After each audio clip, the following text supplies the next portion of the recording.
Hello friends, this is Dr. Mamta Rathi. Welcome you on my educational channel Dr. Mamta's Educational Plex. Today in this video we will discuss our one of the major concepts of ratio analysis. In management accounting we comes across with our chapter ratio analysis. Let us first understand the meaning of our ratio. Ratio can be defined as a numerical or an arithmetical relationship between two figures. It is expressed when one figure is divided by the other one. Accounting ratio shows interrelationship which exists among various figures shown in financial statement. Ratio analysis is an important tool for the analysis of financial statements. The data given in financial statement are different nature and generally are not related mutually. Hence, on the basis of these data, no proper knowledge of the performance skill is obtained. Ratio analysis as systematic user for interpret the financial statement, the strength and weaknesses of a firm as well as its historical performance and current financial conditions can be determined by our ratio analysis. Financial statements are prepared because of statutory obligations on companies under the Companies Act. From these statements, outsiders can get a rough idea about the performance of our business. Thus, to understand the real facts, it is very much necessary to analyze and interpret real figures. Real figures from financial statements are not meaningful. The technique ratio analysis makes them meaningful by interrelating between two figures in the forms of ratios.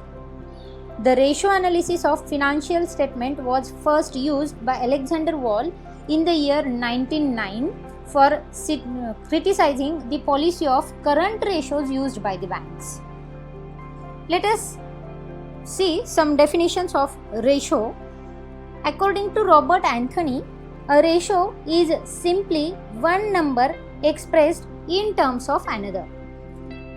And according to Paul S. Kerr, a ratio is a fraction whose numerator is the antecedent and denominator is the consequent. It is simply an expression of one number in terms of another. Ratio analysis is nothing but an expression of two numbers. Now let us understand the management accounting, the ratio analysis, how ratio is expressed. Ratio is an expression of relationship between two or more items in mathematical terms, as we have been discussed it earlier. Now ratio may be expressed as A is to B in terms of simple fraction, integer or percentage. If the current asset of a concern is rupees 4 lakh and the current liability is rupees 2 lakh, then the ratio of current assets to current liabilities is 4 lakh divided by 2 lakh is equal to 2. This is called a simple ratio. Now multiply any ratio by 100 to express it in terms of percentage. We can express the ratio between 200 and 100 in any of the following ways. It can be expressed by 2:1, it can be expressed by 2:1, it can be expressed in percentage, that is 200%, it can be expressed as 2:1, or it can be simply expressed as 2, whatever the analysis is 2. So ratios are extremely useful in drawing the financial position of a concern. Now what is the accounting analysis of our ratio? Comparative analysis and interpretation of accounting data is called accounting analysis. When accounting data is expressed in relation to some other data, it conveys some significant information to the users of the data. In ratio analysis, we are also considering this fact. So, we will see ratio analysis and its application. Ratio analysis is a medium to understand the financial weakness and soundness of any organization. Keeping in mind the objective of ratio analysis, the analyst has to select appropriate data to calculate appropriate ratios. Interpretation of ratio analysis depends upon the caliber of the analyst. Ratio analysis is useful in many ways to different concerned parties according to their respective requirements. Ratio analysis can be used in the following ways. It can be used to know the financial strength and weakness of an organization. Ratio analysis is useful to measure operative efficiency of a concern. It is helpful for the management to review past year's activity. It is used to assess level of efficiency. It is helpful to predict the future plans of a business. It is benefited to optimize capital structure. It is used in inter and intra-company comparisons, and it is used to measure liquidity, solvency, profitability, and managerial efficiency of a concern. Ratios can also be helpful in proper utilization of assets of a company. They are used in budget preparation and also in assessing solvency of a firm, bankruptcy, position of a firm, and chances of corporate sickness. So in this way, our ratio analysis will be in various ways as per our requirements. Now we will see advantages of ratio analysis. Ratio analysis is very useful tool in the hands of management, as we have discussed it earlier. It is an instrument for diagnosis of overall financial health of an enterprise. It functions as a sort of health test. It is primarily used by the management in the discharge of its basic functions of forecasting, planning, coordination, communication, and control. Ratio analysis paves the way for effective control of business operations. Ratio analysis is very useful for measuring the performance. It is very useful in cost controlling also. So, let us see the advantages of our ratio analysis. It is easy understanding of financial statement. Ratio analysis facilitates the comprehension of financial statements by simplifying and summarizing a large number of accounting figures. It facilitates evaluation of several aspects such as financial health, profitability, and operational efficiency of the undertaking. Then it is advantageous in decision making. Ratio analysis helps in investment decisions in the case investors and lending decisions in the case of bankers and financial institutions. The credit suppliers, lending institutions, and investors all use ratio analysis as their initial tool for evaluating the company's affairs. It is benefited in planning and forecasting. Ratio analysis helps in planning and forecasting. Ratio related to past sales, profits, and financial position may be used for forecasting future trends. In recent years, ratios have been used as a measure of prediction of events. Ratios are being used as a warning system to indicate the failure of companies. Ratio analysis is benefited in inter-firm comparison. Ratio analysis provides data for inter-firm comparison to measure efficiency and helps the management to take remedial measures on it. Ratios highlight the strong points and weak points of our company in comparison to the other companies in the industry. Then, like inter-firm comparison, it is benefit in intra-firm comparison also. Ratio analysis makes possible comparison of the performance of different units of same company. Ratio analysis helps in deciding about the efficiency of different units and helps the management to take necessary action. So these are the advantages of our ratio analysis. Likewise, advantages, there are some limitations also with our ratio analysis. Ratios are simple to calculate and easy to understand. They must be used very carefully. If due care is not taken, they might confuse rather than clarify the situation. Ratios never provide a definite answer to financial problems. Sometimes they do not give a true picture. There is always a question of judgment as to what significance should be given to the figures. So, one must rely upon one's own good sense in making ratio analysis, and an analyst must use this technique keeping in mind the following shortcomings. So, we will discuss about the shortcomings or limitations of our ratio analysis. Firstly, it has a limited use of single ratio. Ratio can be useful only when they are computed in a sufficient large number. A single ratio would not convey anything. At the same time, if too many ratios are calculated, they are likely to confuse instead of revealing any meaningful conclusion. Then, lack of qualitative analysis of the problem. Ratio analysis gives only a good basis for quantitative analysis of financial problems, but it suffers from qualitative aspects. It has a shortcoming effect of inherent limitations of accounting. Because ratios are computed from historical accounting records, so they also possess those limitations and weaknesses as accounting records possess. If the accounting ratios are to be relied upon, the accounting information must itself be reliable. Then it has lack of proper standards. While making comparisons, it is always a challenging job to find out an adequate standard. It is not possible to calculate exact and well accepted absolute standard. So, a quality range, it may be regarded as satisfactory.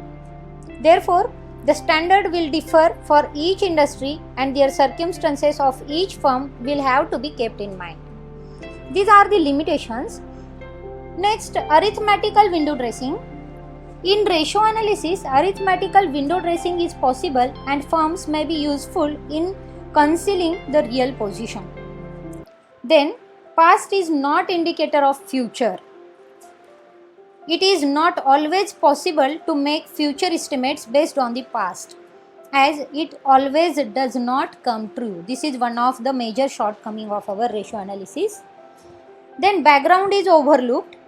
When an inter-firm comparison is made on the basis of ratio analysis and they differ substantially in size, age and nature of products, ratio analysis cannot give satisfactory results as these factors are not considered here.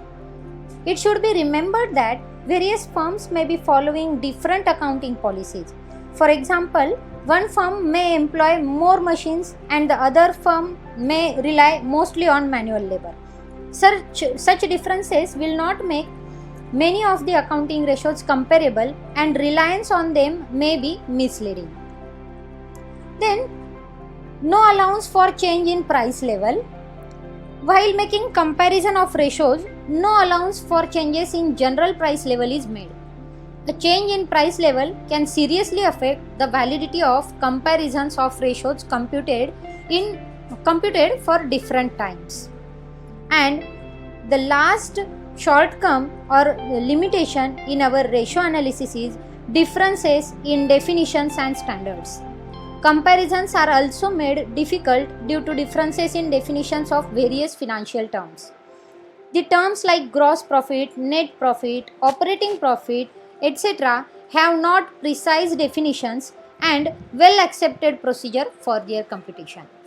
So, we have to take care of these limitations while we are using ratio analysis in our business organization. Now, let us proceed with the types of ratio. We may call it as classification of ratio. Accounting ratio may be classified in different ways. This classification is based on the objects of user, importance and financial statements, etc. The classifications can mainly classified in financial statement or on the basis of functional aspects. So let us understand the classification of the ratios on the basis of financial statement. On the basis of financial statement, the ratios are classified into three areas, that is balance sheet ratio, revenue statement ratio, and mixed or composite ratio. Let us see in detail these ratio.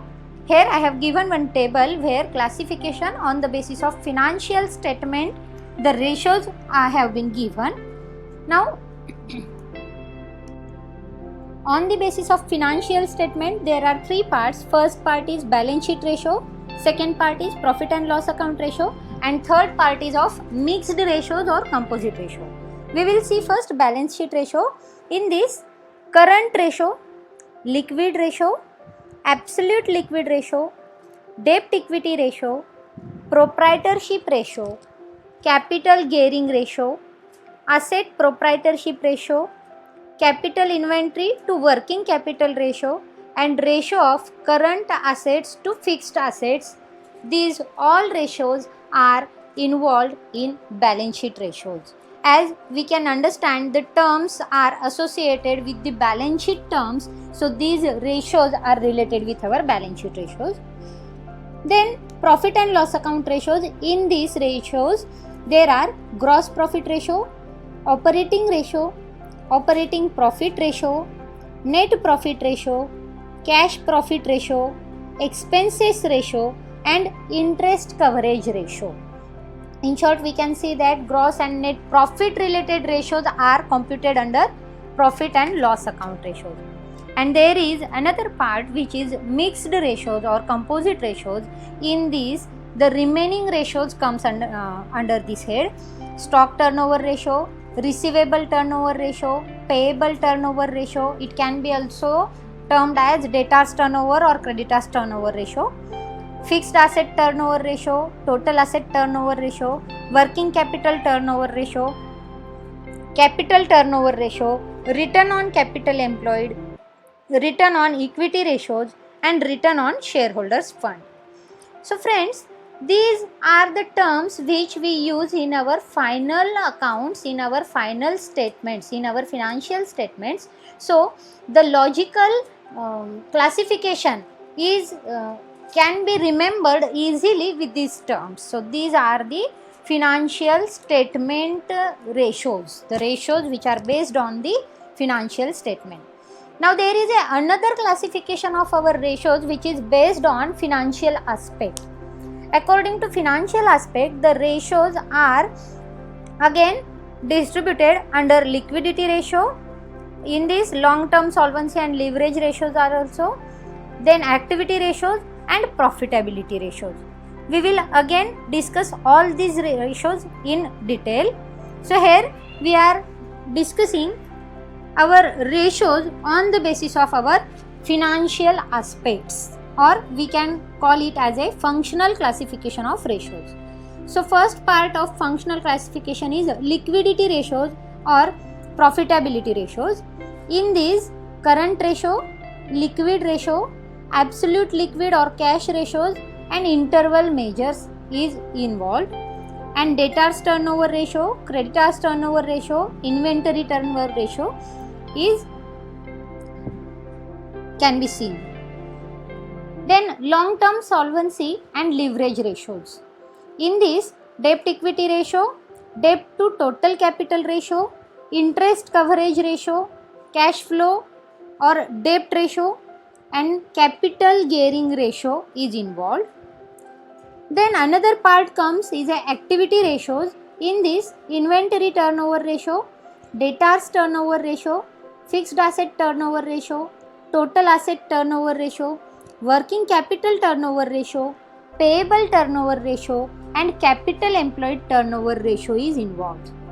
And lastly, asset management ratios. In relation to sales, there are gross profit ratio, operating ratio, operating profit ratio, net profit ratio, and expenses ratios. And in relation to investments, there is return on investment ratio, return on capital employed ratio, return on equity ratio, return on total resources ratio, return on earnings per share ratio, and price earnings ratio is involved. Friends, these are in detail the ratio has been explained to you according to their classification on the basis of financial terms. Here we will keep a quick recap of our ratios. Here I have given useful ratios which are important in our business organizations and which can be easily remembered rather than getting in confusion with the earliers. So by keeping in mind only these ratios, we can easily understand our ratio analysis. So ratios can be classified under profitability ratios, turnover ratios and financial position ratios. Under profitability ratios, there is gross profit ratio, net profit ratio, operating ratio and return on capital employed ratio. In turnover ratio, which is also known as activity ratio or efficiency ratio, it can be termed as inventory ratio or inventory turnover ratio. Then debtors turnover ratio, it may be treated as receivables ratio, and creditors turnover ratio, it can be termed as payables turnover ratio also. And lastly, financial position ratio, in this current ratio, liquid ratio and proprietary ratio. So in this way, these 10 ratios can easily remembered and easily used in our ratio analysis. So friends, these are the basic concepts regarding our ratio analysis. I hope these theoretical concepts will help you to know the ratio analysis, their uses, their limitations, shortcomings while we are operating them into our business organizations. And some ratios I have tried to put here to know what kind of ratios are there while we are discussing about the ratio analysis. In next video, I will discuss in detail of each ratio, that is the formula of each ratio and their acceptance in the business. So friends, please keep watching. Let's meet soon in our next video where we will see our useful ratios, their formulas and their accounting treatments and their accounting usefulness.